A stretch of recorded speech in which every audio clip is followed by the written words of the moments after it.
Nkosi Baba ngiyakuthanda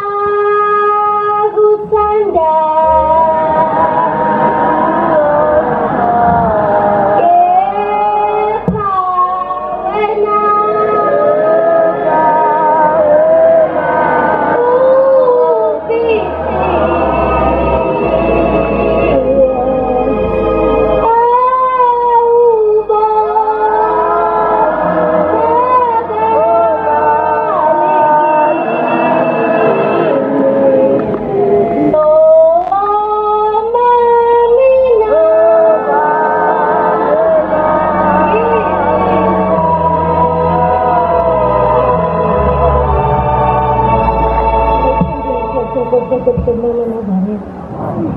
lona khulumayo uSilindo Kuhle wakwaNgcobo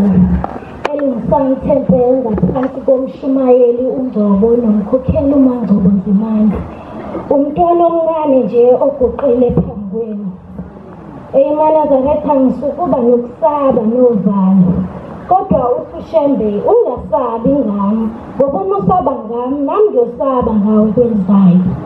sengithi angisukume ngifakaze ngengikuzwile nengikubonileyo ngalo nkulunkulu esimkhonzayo kuthiwa kwesinye isizwe kwakunesilwane lesilwane sasihlupha iminyaka eminingi lesilwane esimase sifikile sasibona sikala kusezale futhi sasifika kuzamazamo yonke into bese sifika kusiza yonke into inkosi yasileso sizwe yasibona ukuthi akube khona insizwa ezintathu ezokwazi ukuthi zihambe ziyolinda lesilwane lesiqhamuka ngakhona nangempela lezo nsizwa ey'ntathu zabe sezikhetha inkosi yabe isizinika insimbi yathi le nsimbi nize ningayikhumuli nangelodwa ilanga ngoba iyona eniyonquba ngayo le nsizwa zaze zihamba-ke ziyolinda lesilwane kuthiwa kwaphela iy'nsuku kwaphela amasonto kwaphela iminyaka asiqhamuki lesilwane nabantu baleso sigodi baze bazitshela ukuthi hhayi mhlawumpe sesikade sakho ngoba nalezi nsizwa ezakhethwa ukuthi zihambe ziyosilinda lesilwane asisabuyi shuthi sekade zasifela ithenye-ke yale nsizwa silindile ithi hhayi madoda kade sihleli silindile iphelile manje iminyaka lesilwane asiqhamuki mhlawumbe sesazifela nje la sikhona ithi hhayi mina ngikhathele nale nsimbi ngeke ingibophile angikwazi kwenza lutho mina ngiyayikhumula manje zithi le nsizwa embili ungayikhumuli yathi inkosi le nsimbi iyona esiyonqoba ngayo ithi hhayi nina nizilimi mina ngincaniwe manje ngiyokha amanzi nangempela abiyikhulumula le nsimbi yasiyibeka leni yahamba yayokha amanzi yabuya yaphuza yasiziphuzisa nale nsizwa yathi sagibela esihlahleni isikha amafruthi sabe sesiqhamuka nesilwane sezakala ngokubhonga yathi satatazela yesesihlahleni iyozama ukugqoka le nsimbi kwasho ukuthi isikhathi sesidlulile yangakwazi sathi sifeke lesilwane sabe siyisobozela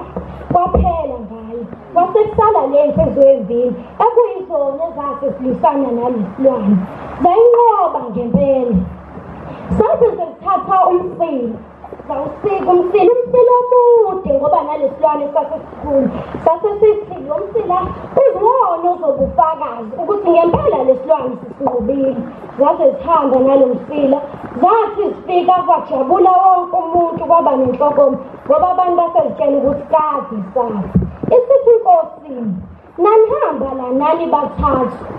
uphi lo wesithathu ziphendule zithi le nsizwana Nkosi lo wesithathu wathena ukhathele manje imbophile le nsimbi lesilwane sikafika usekhathele newayikhumula eManazaretha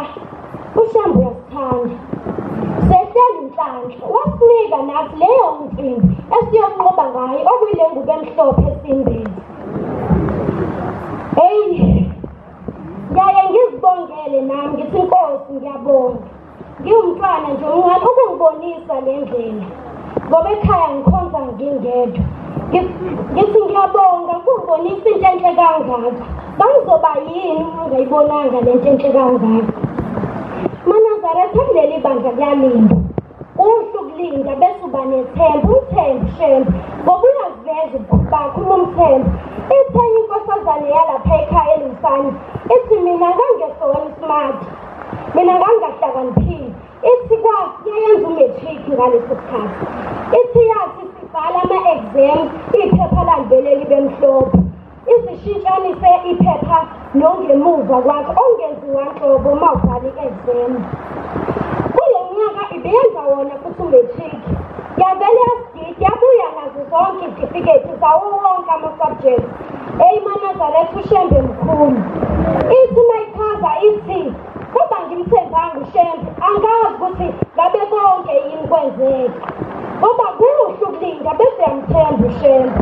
baningi abangena kuleli bandla bejahile bephuthuma ngenxa yokuthi kwabe khona okufuna ukubazuza kanti isikhathi asikakafika sikakalungi yasibaphunyuka leyo ngubo yaphunyuka abaningi engathi besingakwazi ukuhlala bese siyamthemba uShembe ngoba uma umthemba uShembe uyaziveza kuyo athi amanye amantombazane esifunda nawo athi hhayi ngihlakaniphile kaShembe yini ingane isonta kaShembe sihlakaniphe kangako eyiManazaretha sibophwe ngebopho zothando liyasithanda unyazi futhi uma singasuka la mina ngazi ukuthi singashonaphi kwani iyona yodwa indlela lesi esinayo engathi uthi u-Isaya 60 verse 22 uma isikhathi sesilungile mina uNkulunkulu wakho ngizokwenza kwenzeka ngempela Manazaretha isikhathi sesilungile unyazi luthi la kade kuvale khona lifike likhanyise kuthi la kade kuney'ngidi khona ebezibophile fike qaqa kuthi la bekunamaketanga khona nezibopho obese kufungwe kuwagonyela ukuthi wena empilweni yakho awusoze walungalo lifike unyazi bese liyazixaxa masingasuka la sothi siyaphi ngoba kuyena iy'phumphuthe ziyabona izishosha ziyasuka